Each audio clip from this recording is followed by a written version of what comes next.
지난주에 이어서 우리가 구약성경 핵심 48장, 48장을 다 공부해 보려고 하는데 지난주에 3장 했고 오늘 또 3장, 3장을 막 준비하는데 너무 이렇게 양이 중요한 포인트라서 양들이 이렇게 좀 많고 그래도 그냥 이렇게 중요한 부분들만 이렇게 좀 보고 이렇게 가기를 이렇게 원하는데 어쨌든 오늘은 창세기 몇 장? 11장, 또 창세기 12장, 또 15장 이렇게 하고 이제 창세기는 넘어 이렇게 갑니다. 그래서 오늘 3장을 이렇게 보기를 이렇게 원하는데 창세기 11장 하면 뭐가 딱 떠오릅니까? 12장은 다 기억하죠? 11장은 뭐예요? 바벨탑 사건. 바벨탑 사건이죠. 그래서 이제 바벨탑 사건을 좀 제대로 이해하려면 10장하고 연결이 돼야 돼요. 그래서 창세기 10장을 먼저 이렇게 보도록 이렇게 하겠습니다. 같이 한번 읽어보겠습니다. 10장 6절부터 11절 같이 읽겠습니다. 시작. 함의 아들은 구스와 미스라임과 붓과 가나안이요 구스의 아들은 구스가 또 니므롯을 낳았으니 그는 세상의 첫 용사라. 그가 여호와 앞에서 용감한 사냥꾼이 되었으므로 속담에 이르기를 아문은 여호와 앞에 니므롯같이 용감한 사냥꾼이로다 하더라. 그의 나라는 시날 땅의 바벨과 에렉과 아깝과 갈레에서 시작되었으며 그가 그 땅에서 아수르로 나아가 니느에와. 이게 지금 왜 11장에 바벨탑 사건이 나오는데 바벨탑 사건의 장소가 어디냐면 어디예요? 시날 평지입니다. 그리고 거기서 바벨이라는 이름이 나오죠. 그래서 이것이 어떻게 10장에 이것과 연결되는 것을 같이 봐야지 11장 그 바벨탑 사건을 온전히 이해할 수가 이렇게 있습니다. 그래서 이거를 먼저 보는 것이고 이 니므롯을 좀 이해를 해야 이렇게 합니다. 누구의 아들이에요? 함의 아들이 구스, 미스라임, 부, 가나안 또 구스의 아들이 또 있는데 구스의 아들 중에 누가 있어요? 니므롯이라는 이 구스, 함의 아들. 우리가 지금 가나안 땅에 들어가려고 하잖아요. 이 가나안의 조상도 누구예요? 함이요. 노아의 세 아들 누구예요? 함, 셋, 야벳. 그렇죠? 그 중에 이 함의 아들에 가나안이 있어요. 또 그 아들의 구스가 있는데 구스의 아들 중에 누가 있어요? 니므롯이 있는데 니므롯의 뜻을 아는 것이 아주 되게 중요해요. 뜻이 뭐예요? 반역이에요. 자, 아담으로 말미암아 인류가 번성을 했다가 홍수 심판을 받아서 다 죽어버렸잖아요. 그 다음에 누구로 다시 시작을 하는 거예요? 인류가 노아의 아들 셈, 함, 야벳으로 하여금 노아의 아들이 번성해가지고 쫙 이렇게 퍼졌어요. 그 노아의 후손 중에서 니므롯이라는 사람이 나오는데 그가 세상에 뭐다? 첫 용사라는 거예요. 그러니까 아주 대단한 존재인 거예요. 이 니므롯이라는 이 존재가. 그런데 놀랍게도 어떤 단어를 쓰고 있냐면 그가 누구 앞에서? 여호와라는 단어를 붙이고 있어요. 여호와 앞에서 용감한 뭐다? 사냥꾼이다. 자, 여기까지는 너무 좋죠. 이 니므롯이라는 존재가 함의 아들로서 손자죠. 그러니까 구스 이렇게 니므롯의 현자인데 하나님 앞에서 아주 그냥 용감한 사냥꾼이고 또 싸움 잘하는 용사라는 아주 되게 좋아요. 그리고 너무 이렇게 싸움을 잘하기 때문에 뭘 세워요? 노아의 후손에 처음으로 제국을 만들어요. 나라를 만들어요. 근데 그 나라를 장소를 어디다가? 시날 땅에 뭐대? 바벨이라는 단어가 처음 나와요. 제국이 나라가 세워지는데 세상 나라가 다시 노아의 홍수 이후에 세워지는데 어디서부터 시작해요? 그게 바벨이에요. 그래서 이 바벨탑 사건으로 이어지는 근데 이 니므롯이 그가 그 땅에서 어디도 나가요? 아수르와 그 니느웨까지. 그러니까 큰 제국을 점령을 했다는 것을 알 수가 이렇게 있죠. 사실 이제 이 그림이 어떻게 보면 큰 그림으로 보통은 어떻게 해석하냐면 니므롯을 이렇게 적그리스도로 해석합니다. 그리고 바벨은 뭐예요? 바벨탑 사건을 나중에 바벨론이 요한계시록의 17, 18장이죠. 거기 폐망하잖아요. 그래서 그렇게 이야기해요. 이것도 그림이 약간 이렇게 타락한 악한 마귀 사탄하고도 비슷하죠. 하나님이 너무나도 하나님 앞에서 루시퍼를 너무나도 좋게 만들었는데, 그리고 그 이름이 높았는데 결국 타락해요, 안 타락해요? 타락을 해요. 니무롯의 이 뜻이 뭐라고요? 반역해요. 결국 하나님을 반역하죠.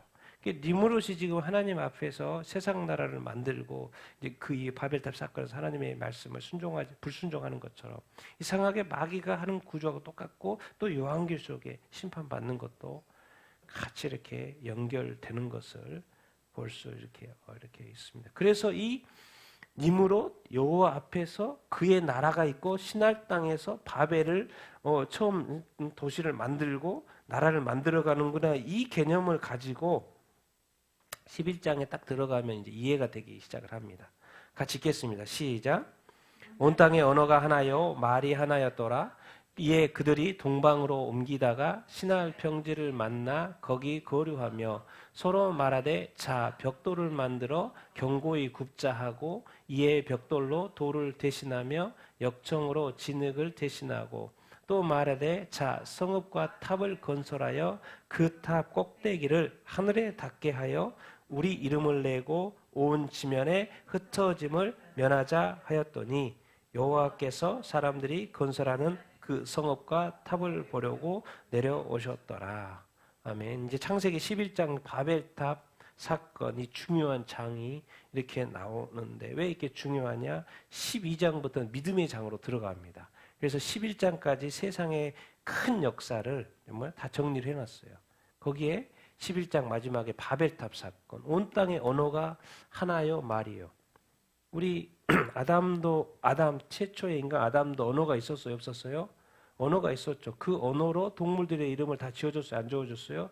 지어줬어요. 그러니까 언어라는 건 되게 좋은 거예요. 하나님이 주신 거고, 그래서 그렇게 좋은 언어인데 이제 여기서 온 땅의 언어가 하나는 건 당연히 맞죠. 말도 하나고, 이게 좋은 의미 이렇게 이해요.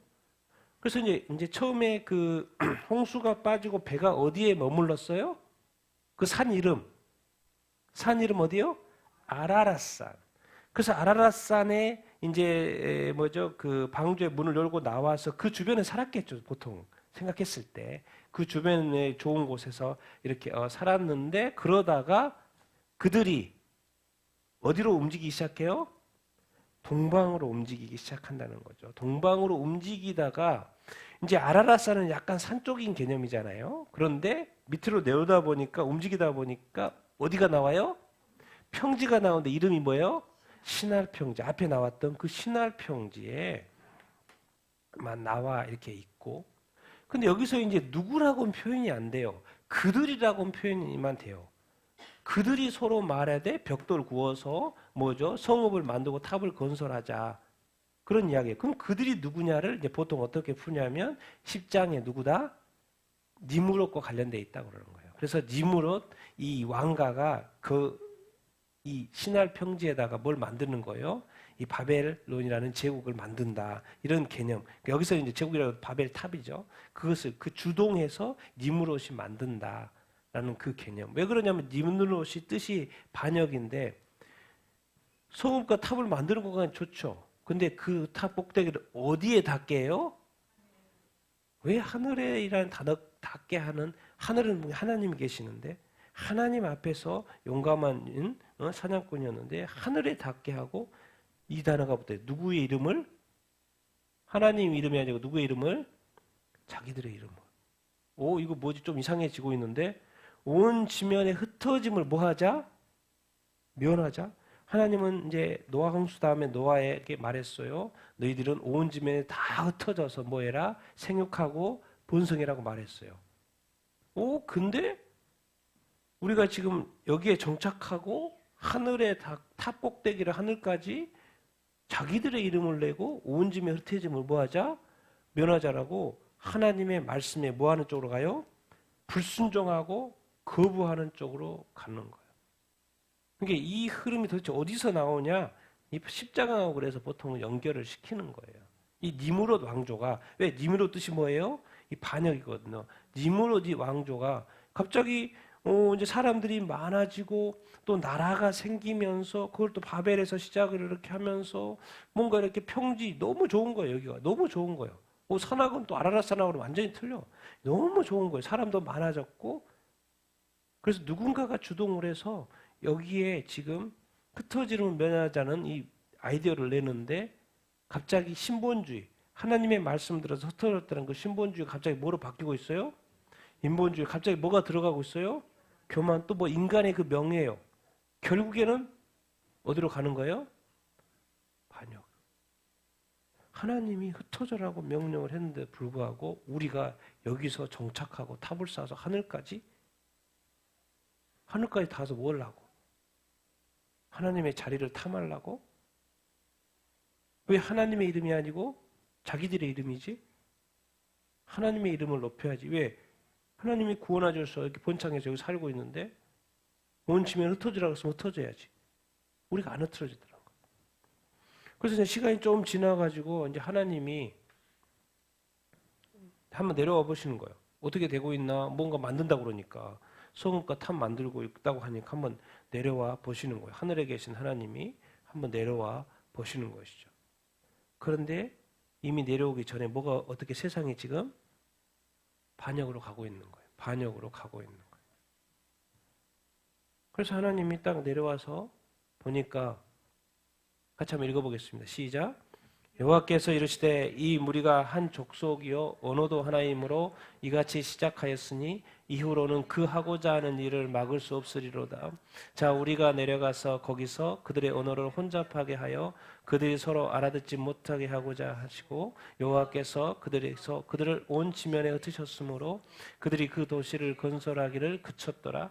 그러므로 그 이름을 바벨이라 하니 이는 여호와께서 거기서 온 땅의 언어를 혼잡하게 하셨음이니라. 여호와께서 거기서 그들을 온 지면에 흩으셨더라. 아멘. 그러니까 왜 저들이 그런가 봤더니 하나님이 내려와 보니까는 한 족속이고 왜 다 이제 아담 라인에서 아니 아담은 이제 끝났고 노아의 후손에 다 같은 자손인 거잖아요. 그게 한 족속으로 이제 표현한 거예요. 그리고 언어도 또 하나고. 그러니까 서로 그냥 말이 잘 되다 보니까 그래서 하나님이 이렇게 반역하는 이것에 대해서 내려와 보시고 언어를 혼잡하니까 알아들어 못 알아들어요? 못 알아듣죠. 그래서 결국 이 서로 이제 말이 안 통하다 보니까 서로 같이 있을 수 없고 그래서 그들이 흩어지게 돼서 누가 흩으시는 거예요? 여호와께서 그들을 흩으시는 것을 볼 수 이렇게 있습니다. 여러분 하나님의 명령에 대해서는 그냥 단순하게 무식하게 순종해야지 자꾸 거기서 더하거나 빼거나 하면 안 돼요. 그래서 이단이 되는 거예요. 그냥 성경대로 믿어야지. 성경대로 하나님이 하라고 하면 하지 말라고 하면 하지 말라고 그렇게 그냥 단순하게 믿어야지. 하나님이 흩어지라 그랬으면 흩어져야 되는 거예요. 결국 누가 하시는 거예요? 사람들은 안 하려고 그러니까 하나님께서 다시 하시는 거죠. 그런데 여기에 그러므로 그의 이름을 뭐 해라? 바벨이라. 앞에서 니므롯과 바벨이 연결됐죠. 거기에 이름을 바벨이라 해요. 여호와께서 온 땅의 언어를 뭐 하겠다? 혼잡하게 했다. 온 땅의 언어를 혼잡하게 했어요. 사실 이 바벨에서 하나가 되고 싶었죠. 자, 이 큰 그림이 요한계시록까지 갑니다. 이 창세기 이 바벨탑 사건이 지금 나중에 이스라엘 민족이 생기고 또 어느 나라 때문에 망해요? 바벨론 때문에 망해요. 거기서 포로 생활하잖아요. 그러니까 이스라엘 민족, 이스라엘 생기고 나서 바벨론하고 계속 이렇게 되고 또 그 나라에서도 망하기도 하죠. 근데 요한계시록도 갔더니 17, 18장에 바벨론이 나와요. 17, 18장에 이제 바벨론이 망하는 건데 모든 것이 다 뭘로 연결돼요? 다 바벨론. 그러니까 지금 이 12장, 창세기 12장의 믿음의 나라로 들어가기 전에 창세기 11장까지 다 세상의 역사를 다 설명해 주고 있는 거예요. 그 바벨이 나중에 바벨론으로 연결된다라는 것을 알 수 있어요. 자, 생각해 보세요. 여기까지가 한 족속도 언어고 그러니까 다 뭐였어요? 하나였어요. 자, 그러면은 여기서는 니므로 나중에 나오는 적그리스도는 이 망하는 그 바벨론에서는 이 마지막 때는 이 혼잡했던 것을 다 어떻게 만들 것 같습니까? 다 뭐로 만들 것 같아요? 하나로 만들어요. 그래서 이 마지막 때는요, 경제도 하나로 가는 거예요. 그래서 세계 정부도 하나 나오는 거예요. 세계 경제도 하나로 가고 화폐도 하나로 가는, 뭔가 이 악한 마귀는요, 이 세상을 지배하려고 하는데 은근히 하나님이 다 흩어놔 버렸어요. 서로 커뮤니케이션이 안 되는 거예요. 근데 워낙 기술이 발전하다 보니까 지금 뭐예요? 이제는 모든 것이 하나로 통합되는 이 시대에 적그리스도가 나타나는 거예요. 이 그림이 여기에 있는 거예요. 그러니까 여기 지금까지는 하나님이 바벨로 떠서 흩어놓는데 혼잡게 했는데 이 세상이 지금 이 마지막 때다 보니까 모든 뭐 지식도 빨라지고 인터넷에 이제 모든 것에 지금 모든 것이 하나로 통합이 되고 있어서 이제 세계 정부가 들어서면 이 세상을 지배하는데 아무 어려움이 없어요. 왜? 디지털로 다 가능하니까. 정말 이 하나님의 이 깊이, 이 바벨탑 사건을 통하여서 모든 것을 풀어놨어요, 사실은. 그래서 이거를 이 큰 그림을 그려놓고 12장부터는 뭐예요? 이제 믿음의 장으로 넘어가는 어떤 거죠. 그래서 이 바벨탑이 나오고 나중에 바벨론 때문에 맨날 좀 고생하는 이야기 나오고 나중에 알고 봤더니 마지막에 바벨론이 무엇인가를 설명하고 바벨론이 망하는 게 사실 심판의 끝인 거죠. 가보면 요한계시록에 보면 바벨론이 패망하는 것이 세상의 심판 마지막이었던 것이죠. 그 다음에 이제 혼인잔치가 나오고 이렇게 그러지 않습니까? 어린 양의 혼인잔치가 이렇게 나오고 이런 큰 그림이 이렇게, 그래서 이 바벨탑 사건이 아주 중요한 것을 우리가 알 수 이렇게 있죠. 그러면서 여기 이제 중요한 바벨탑 사건 11장이 딱 이렇게 끝나고 이제 그 다음에 중요한 장이 몇 장이었어요? 창세기 12장이죠. 12장은 또 뭐예요? 아브라함이 뭐 하는 장면이에요? 소명, 부르심을 받는 장면이죠. 그런데 그것에 대해서 연결하기 위해서 11장 끝에 이것 설명을 좀 이렇게 듣고 가야지 되죠. 그래야지 12장으로 넘어가기 위해서. 같이 한번 읽어보겠습니다. 시작. 아브라함과 나홀이 장가들었으니 아브라함의 아내의 이름은 사레며 나홀의 아내의 이름은 밀가니 하란의 딸이요 하란은 밀가의 아버지이며 또 이스가의 아버지더라. 사레는 임신하지 못함으로 자식이 없었더라. 데라가 그 아들 아브라함과 하란의 아들인 그의 손자 롯과 그의 며느리 아브라함의 아내 사레를 데리고 갈대아의 우르를 떠나 가나안 땅으로 가고자 하더니 하란에 이르러 거기 거류하였으며 데라는 나이가 205세가 되어 하란에서 죽었더라. 아멘. 이제 아브라함을 부르시기 전에 아브라함과 나홀이 있었는데 여러분, 하나님이 나홀을 부를 수도 있겠죠. 근데 누구를 부르셔요?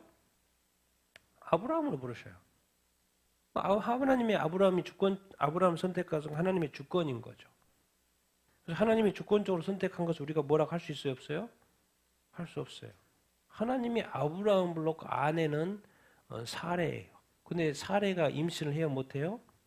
임신하지 못했어요. 만약에 나홀을 선택했으면 나홀의 아내는 밀가 결혼하고 애도 잘 낳고 그랬을 거예요. 그럼 하나님이 더 번창하는 거 아닌가? 더 잘 되는 거 아닌가? 근데 이상하게 하나님은 누구를 선택해요? 사레. 임신하지 못한 누구를 통해요? 사레를 통해요. 아브라함을 통해요. 뭔가 하나님이 손해 같지 않나? 근데 하나님은 뭐가 있다는 거예요? 다 계획이 있어요. 그리고 하나님은 뭐가 있어요? 능력이 있으세요. 그것이 이게 절대 하나님에게는 방해가 되지 않은 다 하나님의 뜻이 있어서. 하나님 주권적으로 아브라함을 선택하시는데 이 글을 읽어보면 이 말씀은 데라가 자식들을 데리고 갈대아 우르에서 가나안 땅으로 들어가는 것처럼 이해가 되죠. 근데 이제 그 사도행전 7장에 보면 이제 스데반 집사님 순교하기 전에 이제 성경을 쭉 푸는 이야기 첫 부분에 뭐가 나오냐면 갈대아 우르에서 하나님이 아브라함에게 말한 걸로 나와요. 그래서 이걸 어떻게 해서 해석을 이렇게 하냐면 이제 하나님이 아브라함한테 여기를 떠나라 그랬잖아요. 그러니까 그 아브라함이 누구를 설득했을까요? 아버지를 설득한 거예요. 그래서 아버지를 설득해서 이제 움직이기 시작한데 먼저 어디로 이동을 해요? 하란으로 이동한 거죠. 하란을 이동해서도 갔다가 바로 내려와야 돼, 안 내려와야 돼요? 내려와야 되는 거기서 이렇게 지체를 해요. 그래서 지체를 하다 보니까 그 사이에 누가 죽어요? 데라. 누가 죽어요? 데라는 누구예요? 아브라함의 아버지가 죽어요. 그러니까 아버지가 죽은 걸 보고 이제 가야 돼요, 안 가야 돼요? 가야 되는 꼴이 되는 거예요. 그러니까 하란에서 왜 지체하다가 아버지가 죽자마자 돌아오게 돼요. 그러니까 여기서는 보면 데라가 같이 끌고 나온 것처럼 되지만 그 사도행전이 스데반 집사님이 역사를 풀 때는 아브라함한테 갈대아 우르에서 말한 걸로 나와요. 그래서 같이 움직였고 이제 데라가 죽으면서 거기서 지체돼 하란에서 지체냈던 그 시간을 뒤로 한 채 이제 그래서 다음 그 12장으로 연결이 되는 거예요.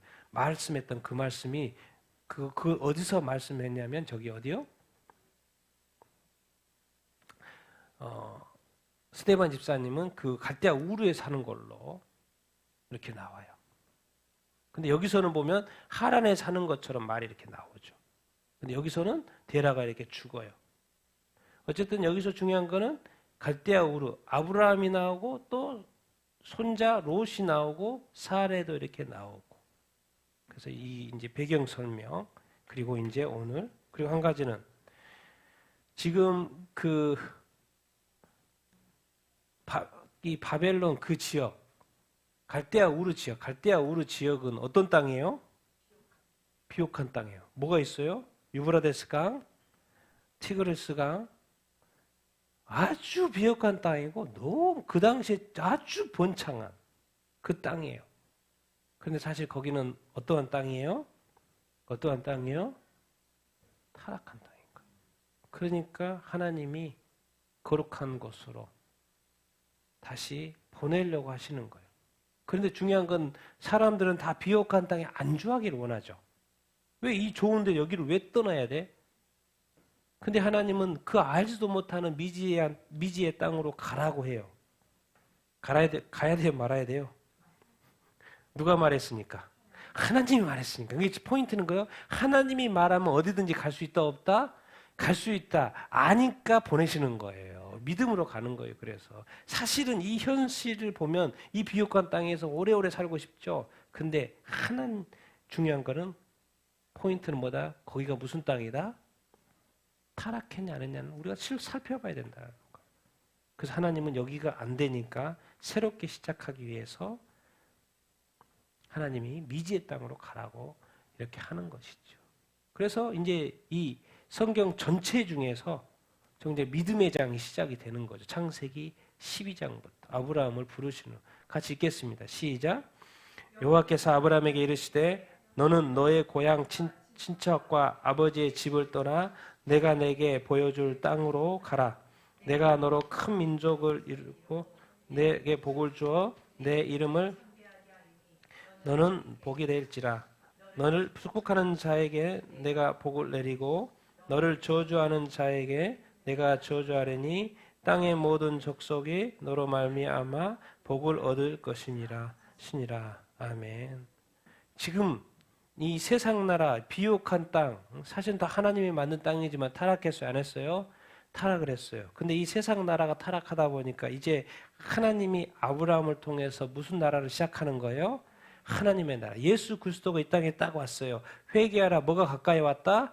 하나님의 나라, 천국, 하나님의 나라가 가까이 왔다고 말하죠. 똑같아요. 세상 나라가 타락을 해서 아브라함으로 하여금 이제 너 이 타락한 세상에 머물지 말고 하나님의 나라, 내가 너를 통해서 하나님의 나라를 시작하겠다. 어디에서? 가나안 땅에서. 예수 그리스도가 이 땅에 와서 처음 한 말이 뭐예요? 하나님의 나라. 그러니까 성경의 중심은 하나님이고 하나님의 나라인 거죠. 그래서 믿음의 장을 처음 시작하면서 하나님의 나라를 시작하는 거예요. 세상 나라가 아니. 하나님이 중심이 되는 하나님의 나라. 예수 그리스도도 이 땅에 와서 하나님의 나라. 너의 고향 또 어디? 친척 또 어디? 아비 집을 뭐해라? 떠나라. 내가 내게 보여줄 땅으로 가라. 그 땅은 나중에 어디 땅이에요? 가나안 땅인 거죠. 보여줄 땅. 여기는 아니라는 거예요. 이 갈대아 우르는 아니라는 거예요. 하나님은 고향, 좋은데, 친척 많고 좋은데, 아버지 집에 소유 다 있어요. 너무 좋아요. 그런데 하나님은 이 세계를 떠나라고 그랬죠. 고향, 친척, 어디? 아버지 집. 근데 세계의 복을 그대로 주죠. 첫 번째 뭐예요? 땅을 선물로 주죠. 그리고 또 뭘 줘요? 민족을 크게 해줘요. 그리고 뭐 또 해줘요? 이름도 창대케요. 또 뭐요? 하나님은요, 뺏어간 것 같지만, 하나님을 섬기면서 손해보는 것 같지만, 하나님은 더 갚아줬으면 갚아줬지, 이게 손해보게 갚아줄 일은 없습니다. 하나님은. 이 하나님의 이 페이백 돌려주는 것은요, 세 개 뺏었으면 세 개 다 준다니까요. 세 개 이상을 준다니까요. 하나님은요. 하나님은 좋으신 분입니다. 그래서 여기는 우상의 땅이 이 타락한 땅이 안 되니까 새 땅으로 가라. 내가 하나님의 나라를 거기서 시작하겠다는 거죠. 대신 너를 뭐 만들어주겠다? 큰 민족으로 내가 만들어주고 네 이름도 뭐 하겠다? 창대. 지금 아브라함 하면 전 세계에서 뭐예요? 모두 다 존경합니다. 우리는 이슬람 뭐 이렇게 안 좋게 생각하잖아요. 그 이슬람조차도 아브라함을 뭐로 생각해요? 조상으로 생각해요. 그러니까 아브라함은 누구에게나 뭐예요? 최고예요, 최고. 그 이름대로 됐습니까? 그 이름이 지금 종교에 상관없이 아브라함은 다 창대하게 돼 있어요. 이제 이스라엘 민족이 된다라는 것이고 이스라엘 민족. 그리고 결국 뭐가 돼요? 복이 돼요. 근데 그 축복과 이 저주의 기준이 누가 돼버리는 거예요? 이스라엘 민족, 아브라함이 되는 거예요. 이 놀라운. 근데 궁극적으로는 누구를 다 축복하려고 그래요? 땅의 모든 족속들. 그러니까 결국에는 땅의 모든 족속들 예수를 통해서 뭘 가르쳐 주는 거예요? 이 떠남이. 아브라함도 지금 떠나고 있잖아요. 세상에서 떠나야 돼요. 그래서 세상에 하나님이 세상을 사랑해서 이 땅을 예수 그리스도를 보내줬는데 예수를 보내고 성경의 말씀 뒤로 가면 뭐라 그래요? 세상을 사랑하지 말라고 그래요. 이 떠남에 대해서 계속 이야기를 합니다. 출세상, 출 갈대아 했죠 지금. 나중에 이스라엘 민족 돼가지고 출 뭐해요? 애굽하죠. 나중에 바벨론이 생기는데 바벨론은 망해요. 왜? 우상의 땅이고 귀신의 땅이고 우상. 그러니까 출 바벨론 해야 돼요 안 해요? 출 바벨론 해야 됩니다. 출 세상 해야 됩니다. 그 떠남에 대해서 처음 믿음장을 시작하면서 이 세상 나라에서 하나님의 나라로 출 세상 이 나의 옛사람, 옛자 다 떠나야 된다는 거예요. 예수님도 이 땅에 와서 세상에서 죽으시죠. 세상이 이상하게 하나님과 적대적이에요. 그래서 이 세상을 떠나야 한다는 이야기예요. 땅의 모든 족속이 사실 이렇게 아브라함에게 하나님께서 땅의 모든 족속이 지금 생기고 있는 단계고 퍼지고 있는 단계인데 이렇게 예언을 하고 있어요. 땅의 모든 족속이 너로 말미암아 뭘 받을 것이다? 복을 받을 것이다. 이 말은 뭔 말 같아요? 멀리 좀 가면 누구를 통해서 땅의 모든 족속이 축복을 받아요? 예수, 결국 예수를 말하는 거예요. 여기서부터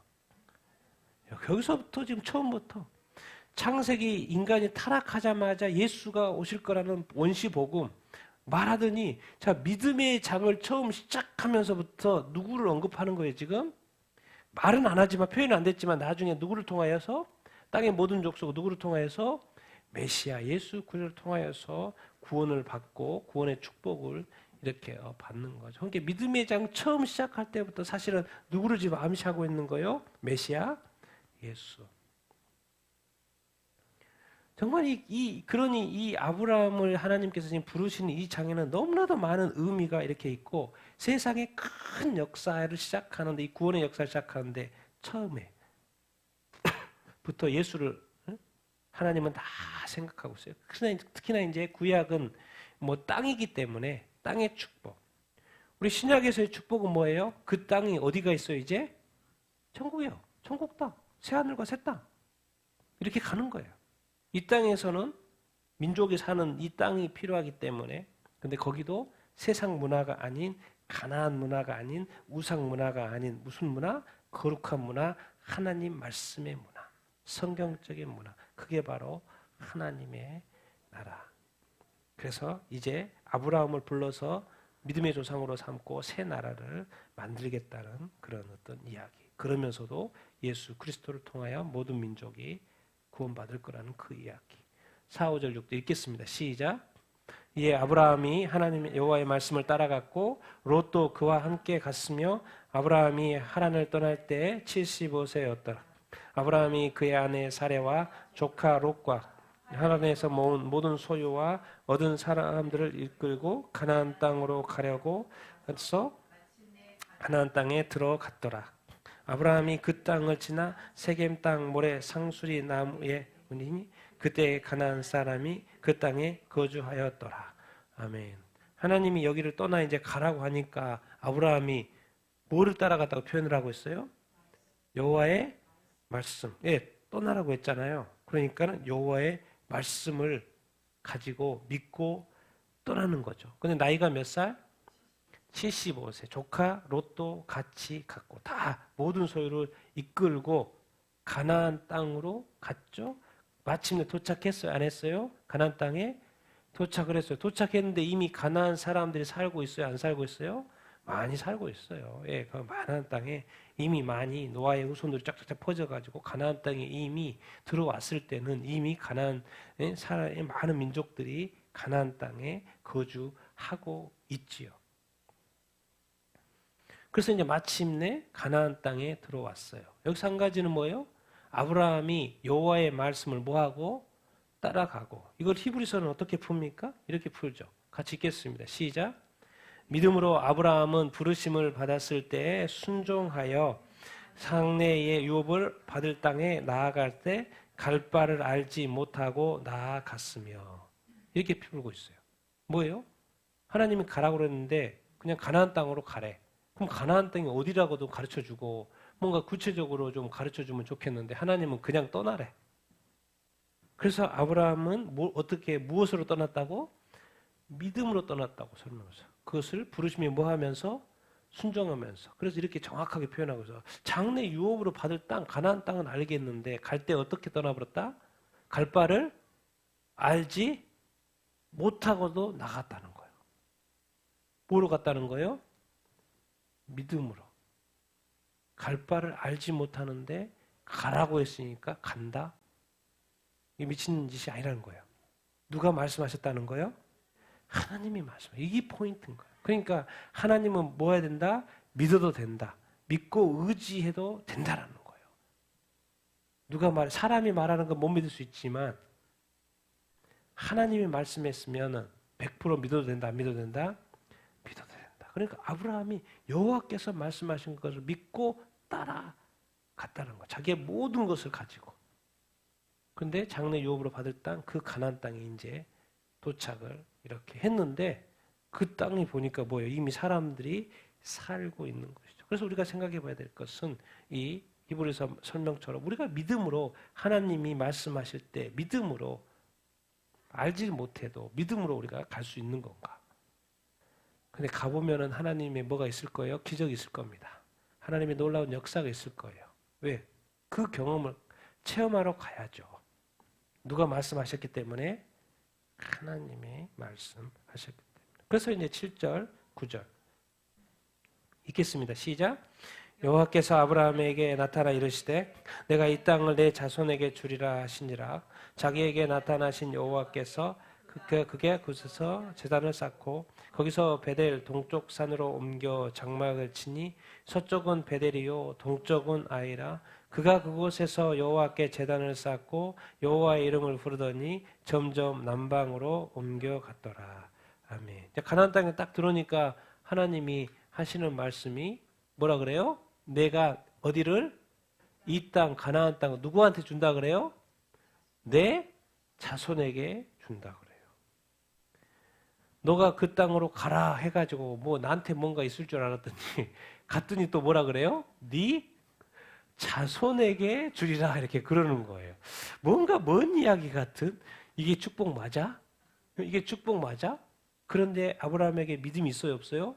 믿음이 있어요. 그러니까 그곳에서 여호와께 그가 그곳에서 뭘 쌓아요? 제단을 쌓아요. 제단을 쌓았다는 건 뭐예요?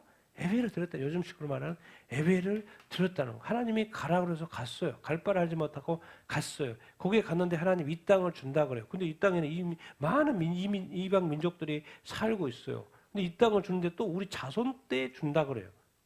그런데도 불구하고 여호와께 예배를 드려야 안 드려요? 드려요. 그리고 선택도 잘해요. 베델과 아이라고 그러는데 베델은 누구의 집이에요? 하나님의 집. 그래서 베델 동쪽 산으로 옮겨가서 장막을 치는데 아이는 뭐예요? 페어덤이에요. 그러니까 동쪽에는 아이, 하나님의 집. 그런데 어디다 장막을 쳐요? 베델 동쪽 산으로 옮겨 장막을 쳐요. 놀라운 건 그곳에 가서도 여호와께 제단을 쌓아요. 예배를 드려야 안 드려요? 드려요. 거기서 여호와 이름을 불러야 안 불러요? 불러요. 근데 이걸 자세히 보면 하나님이 가나안 땅에 가라고 해서 갔으면 잘 정착하면 좋잖아요. 근데 지금 내용상 뭐 하고 있어요? 계속 이사하고 있어요. 이게 지금 정착할 때 찾고 있어요? 못 찾고 있는 거예요? 못 찾고 있는 거예요, 지금. 하나님이 가라고 해서 가나안 땅에 왔는데 지금 정확하게 어디 정착하지 못하고 계속 옮겨 다니고 있어요. 근데 놀라운 것은 이 아브라함이 옮길 때마다 뭘 해요? 하나님께? 여러분, 이 놀라운, 자, 아브라함은 지금 무슨 삶을 살고 있어요? 정착을 못하고 있어요. 계속 순례하고 있어요. 나그네처럼 순례하고 있어요. 이 순례자의 삶? 그런데 그 순례자로서 계속 옮겨 다니는데도 불구하고 거기서 어떻게 살아요? 뭐를 살고 있어요? 이게 아브라함의 대단함입니다. 갈 바를 알지 못하고 갔어요. 갔는데 뭐 정착할 줄 알았더니 정착도 안 하고 계속 옮겨 다녀야 돼요. 여기서 장막 쳤다가 또 장막 쳤다가. 그런데도 불구하고 아브라함은 별로 불평하지도 않고 뭘 해요? 그곳에 가서 가는 곳마다 뭐예요? 예배를 해요. 여러분, 과연 우리가 있는 그곳에서 우리가 예배자로 살 수 있습니까? 이 삶의 예배자.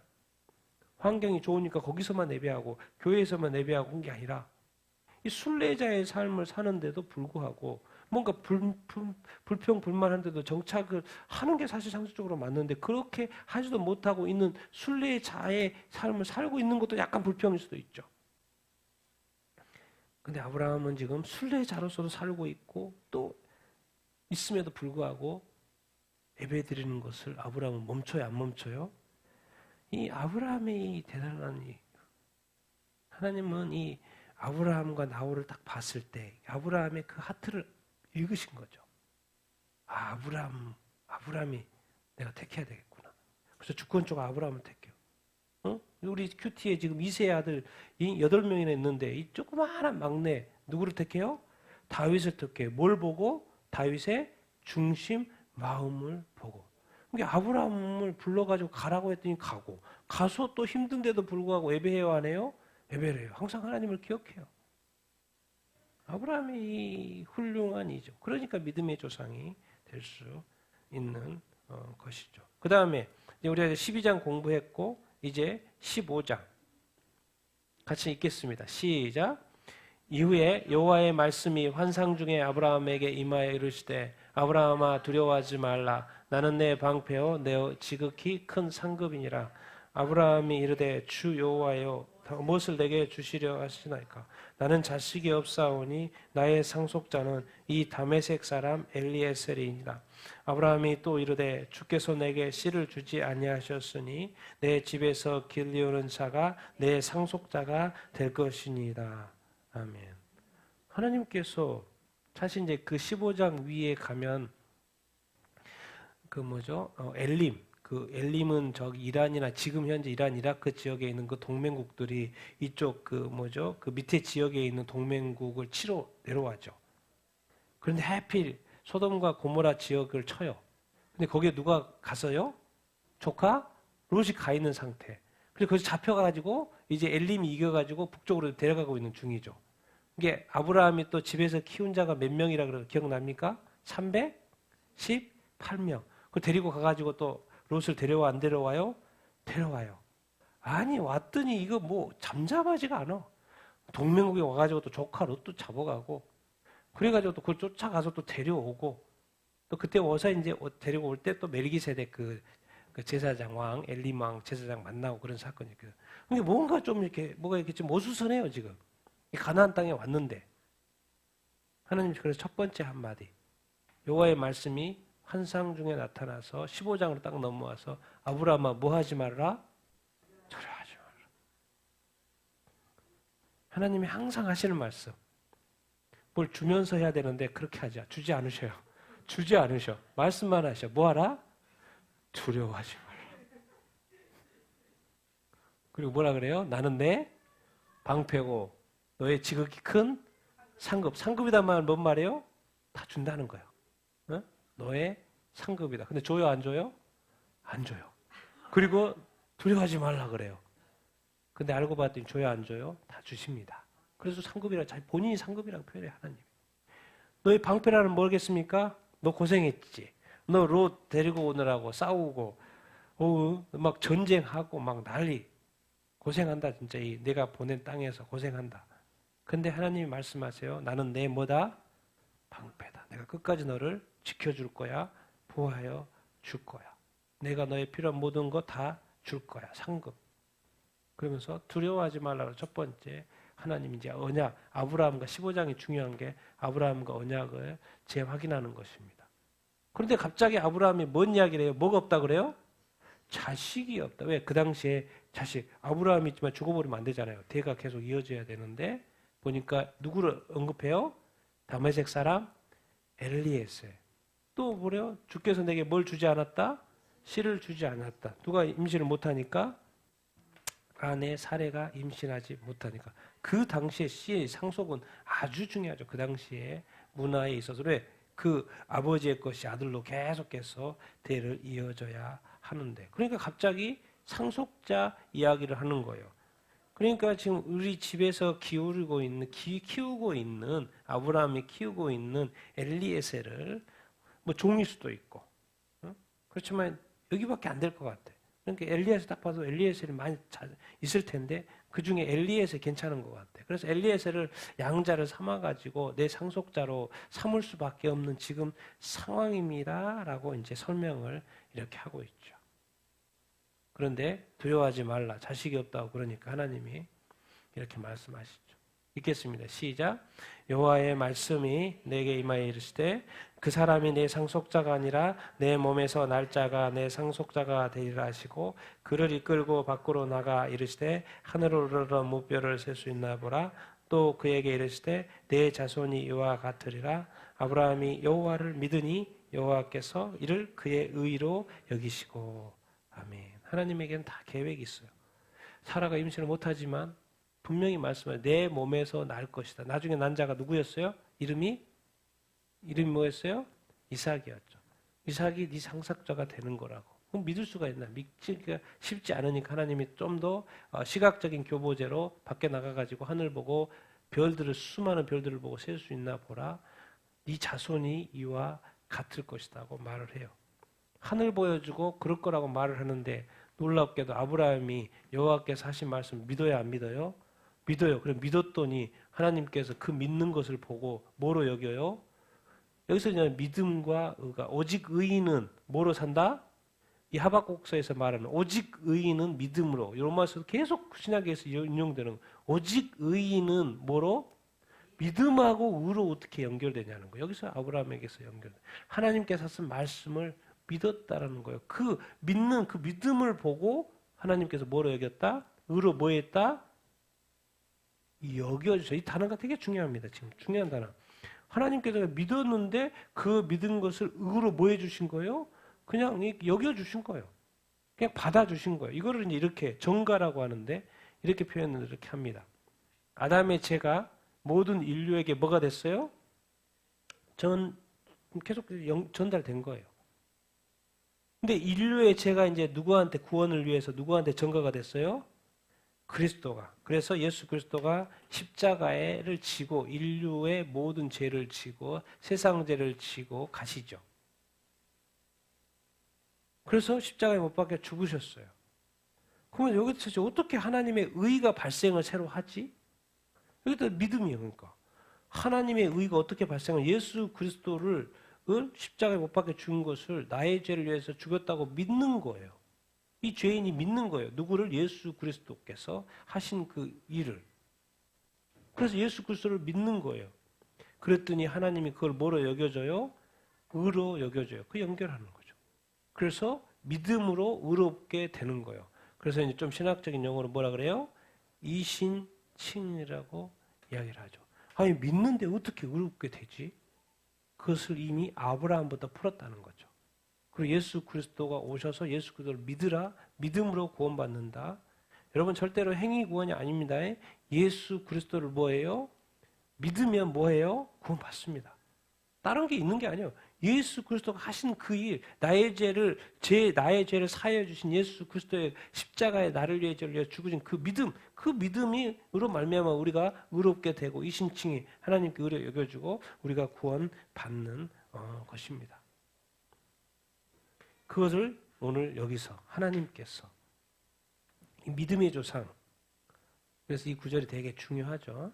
하나님이 여호와의 말씀 아브라함이 믿었고 여호와께서 의로 여기신 것을 예수 그리스도같이, 그래서 우리가 예수 그리스도를 믿으면 구원받는다, 그런 이야기를 우리가 하는 것이죠. 그래서 아브라함부터 또 예수 그리스도같이 연결되는 것을 볼 수 이렇게 있습니다. 더 나아가서는 오직 의인은 믿음으로 말미암아 살리라는 하박국서 2장 4절 말씀과도 연결이 이렇게 되고, 로마서에서도 계속 그 구절을 이렇게 인용을 이렇게 하죠. 그리고 7, 8, 9, 10절 같이 읽겠습니다. 시작. 또 그에게 이르시되 나는 이 땅을 내게 주어 소유를 삼게 하려고 너를 갈대아인의 우르에서 이끌어낸 여호와니라. 그가 이르되 주 여호와여 내가 이 땅을 소유로 받을 것을 무엇으로 알리이까? 여호와께서 그에게 이르시되 나를 위하여 3년 된 남소와 3년 된 남염소와 3년 된 숫양을 산비둘기와 집비둘기의 새끼를 가져올지니라. 아브라함이 그 모든 것을 가져다가 그 중간을 쪼개고 그 쪼갠 것을 마주를 대하여 놓고 그 새는 쪼개지 아니하였으며. 이제 다시 한번 물어보는 거예요. 이 땅 이야기라는 거예요. 이제 자손 문제가 좀 해결이 됐고, 이제 그럼 이 땅을 주신다고 하는데 어떻게 우리가 지금 이 땅에는 가나안 족속들이 너무나도 많이 살고 있는데 이 땅을 어떻게 우리가 소유로 할 수 있을까요? 라고 이제 가르쳐 주시는 거예요. 어떻게요? 이 소유를 받을 줄을 뭘로 이렇게 알겠습니까? 근데 하나님 이런 표현을 써요. 하나님께서 아브라함에게 했을 때 누구를 위하여? 누구를 위하여? 사실은 이 재물을 바칠 때는 쌍방 계약이기 때문에 나를 위하여, 너를 위하여 이 재물을 가져와라 이렇게 말해야지 맞아요. 왜? 계약이라는 건 뭐예요? 그 당시에 이제 재물을 반으로 딱 쪼개가지고 쌍방이 그 가운데로 지나가면서 계약하는 거죠. 그래서 그렇게 약속을 어기지 않았을 때는 이렇게 죽임을 당할 것이다 그런 건데, 이상하게 표현을 이렇게 하셔요. 하나님이. 여호와께서 누구를 위하여? 나를 위하여 재물을 가져오라는 거예요.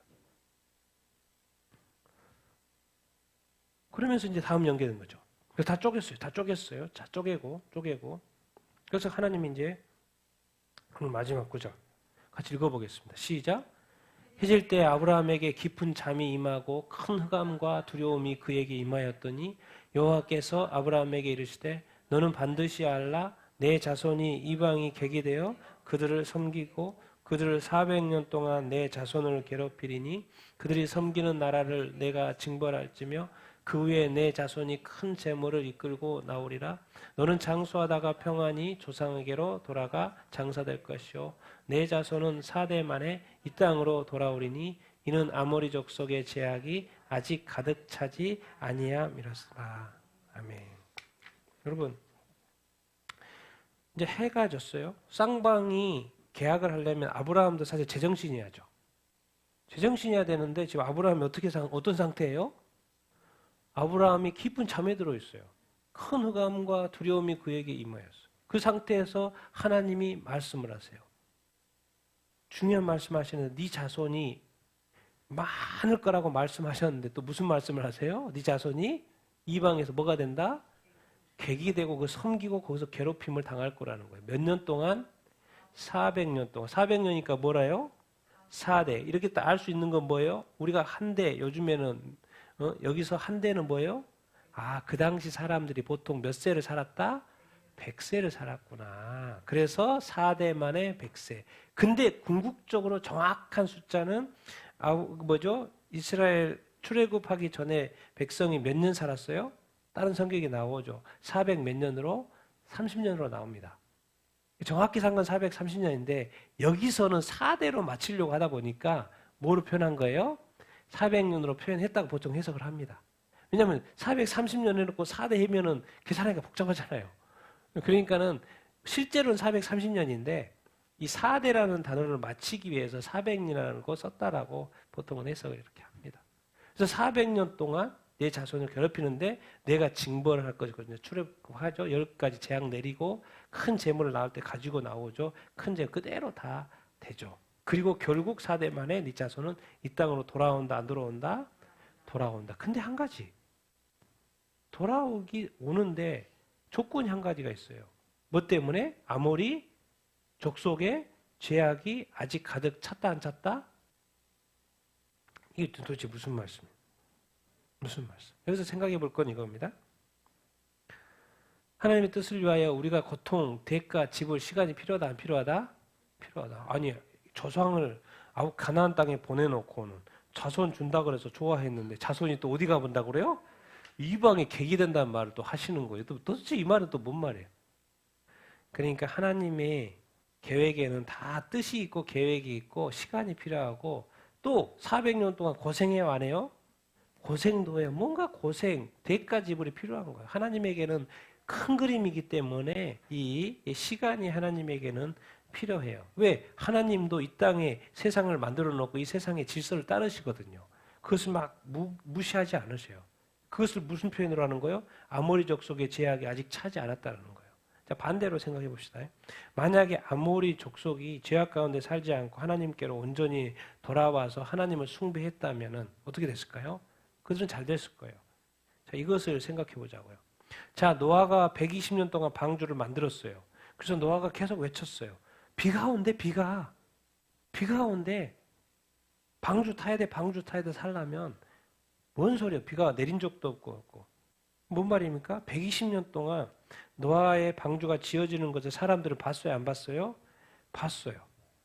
그랬는데요, 이 노아가 왜 방주를 짓는지에 대한 궁금한 점이 없었고, 여전히 장가가고 시집가고 일할 것만 생각하고 살았어요. 그런데 만약에 그 당시에 그 노아가 방주 짓는 이유를 깨달았고, 노아가 말하는 말을 들었다고 깨달았다고 하면 살았을까 안 살았을까요? 살았겠죠. 자, 아모리 족속이 이런 표현을 썼어요. 아모리 족속이 제약이 차지 않았다는 것은 뭐예요? 앞으로 몇 년 동안 또 기회가 있다는 거예요? 400년 동안. 아모리 족속이 400년 동안 제약이 차지 않아서 지금 하나님이 400년을 더 기다려야 되는 거예요. 하나님은 지금 회개의 기회를 죄인들한테 줍니까? 안 줍니까? 줍니다. 그리고 상당히 오래 줘요. 자, 이 세상이 우리가 지금 마지막 때라고 하는데 이 세상에 많은 역사들 우리가 봅니다. 하나님 회개할 기회를 줘요, 안 줘요? 주고 있어요, 지금. 그럼 얼마나 많은 사람들이 회개합니까? 회개하지 않죠? 그래서 요즘에는 진짜 딴 거 없어요. 그냥 마지막 때고 뭐 정말 이야기하면 진짜 미친 사람 되는 거예요. 다른 함부로 이야기도 못 해요. 무슨 말인지 아십니까? 그 당시 똑같아요. 400년 동안이나 이 기간을 줬는데도 불구하고 아모리 족속은 회개해야 하네요. 회개하지 않았다는 거예요. 그래서 결국 아모리 족속은 망하게 되는 거죠. 여기서 이제 아모리 족속이라는 건 그 다음에 이 가나안 족속, 여러 족속의 대표라는 것을 알 수 이렇게 있는데 우리 마지막 말씀 또 있네요. 이거 하고 마치도록 하겠습니다. 자, 마지막 17, 20절 같이 읽겠습니다. 시작. 해가 져서 어두울 때에 연기 나는 화로가 보이며 타는 햇불이 쪼갠 고개 사이로 지나가더라. 그날에 여호와께서 아브라함과 더불어 언약을 세워 이르시되 내가 이 땅을 애굽 땅에서부터 큰 강 유브라데까지 내 자손에게 주리니 곧 겐 족속, 그니스 족속, 감몬 족속과 헷 족속과 브리스 족속과 르바 족속과 아모리 족속과 가나안 족속과 기르가스 족속과 여부스 족속의 땅이니라 하였더라. 아멘. 그러니까 앞에서 아모리 족속이라고 말했던 것은 많은 족속이 있죠. 거기에 대표성으로 아모리 족속이라고 말한 거였어요. 사실은 그 가나안 족속은 많이 있었던 것이고 앞에는 이제 아모리 족속 제약이 찾아냈다는 것은 가나안 족속의 제약 때문에 그러는 것이고. 그런데 계약을 맺는데 하나님이 이렇게 하세요. 어두울 때 연기 나는 화로가 보이고 타는 횃불이 쪼갠 고기 사이로 뭐예요? 지나가요. 타는 횃불은 무엇을 의미하겠습니까? 하나님이죠. 그러니까 아브라함과 같이 손잡고 지나가는 게 아니에요. 하나님만 지나가고 있어요. 그 말이 뭔 말입니까? 지금 하나님이 이 약속을 꼭 지킨다, 안 지킨다? 꼭 지킨다는 그 말이에요. 이 하나님은 이 대단하셔요. 원래 쌍방 계약이었는데도 불구하고 하나님 혼자 지나가셔요. 내가 이 약속 안 지키면 내가 죽어. 너는 살아. 이 어마어마한 이 하나님을 우리는 정말 하나님을 끝까지 신뢰할 수 있어야 됩니다. 이 하나님의 말씀 끝까지 믿을 수 있어야 돼. 정말 예수 믿으면 구원받고요. 말씀대로 지키면 여러분 순종 하나님 축복 받습니다. 이 하나님의 말씀 정말 믿으셔야 돼요. 하나님이 여기서 자기 목숨을 내놓고요. 혼자 지나가셔요. 왜? 내가 이 약속을 꼭 지킨다 안 지킨다? 지킨다고. 정말 우리 하나님 좋으신 분이에요. 그리고 반드시 여호와께서 아브라함과 언약을 맺어 이 땅을 자기 자손을 주는데 이제 점점 더 구체적으로 말해요. 땅의 범위까지. 애국강에서부터 어디까지? 유브라데까지. 하나님이 줘야 안 줘요? 여호와께 줘야 안 줘요? 주신다. 근데 중요한 거는 가나안에 많은 족속이 지금 살고 있어요? 안 살고 있어요? 살고 있어요. 아니 팔레스타인이 팔레스타인이지 거기에 왜 이스라엘이 들어오면 돼요? 안 돼요? 안 되죠. 우리가 지금 오랫동안 여기 살았는데 갑자기 이스라엘이 와가지고 자기 땅이래. 말이 돼요? 안 돼요? 말이 안 되죠. 네, 말이 안 되죠. 우리끼리는 말이 안 되는 거예요. 근데 누구의 입장에서 말이 되는 거예요? 하나님 입장에서. 그래서 이스라엘 백성이 다시 돌아가요? 안 들어가요? 그래서 다시 2000년 만에 1948년에 돌아갔어요. 여러분 하나님의 약속은 반드시 이루어져요? 안 이루어져요? 이루어집니다.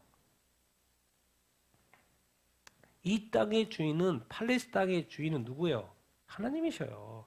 하나님의 뜻대로 되는 것이지 우리끼리 되고 안 되고 내가 오래 살았으니까 내가 주인? 그렇게 하면 안 된다는 거죠. 하나님의 뜻이 어디에 있는지 그리고 여기서 지금 어쨌든 오늘은 하나님의 약속 반드시 이루어집니다. 그리고 이 이스라엘 땅, 이 가나안 땅, 이 이스라엘이 이제 정착하게 되고 거기서 유대 민족이 있고 하나님은 이 이스라엘 땅 유대 민족을 통하여서 일하시는 그런 모습을 우리가 보게 되는 것이죠. 그래서 이 창세기 15장에 하나님이 아브라함에게 다시 정말 하나님이 내가 자손도 줄 것이고 이 땅도 내게 줄 거라는 분명한 제시를 이렇게 하시죠. 근데 이것이 하나님이 스스로 약속하신 거예요. 자기 타는 횃불이라 되어 쪼갠 사이로 혼자 들어가셔서. 정말 이 성경을 읽고 알아가면 알아갈수록 이 하나님은 인간을 축복하기 위해서 정말 하나님은 별짓을 다 하시는구나.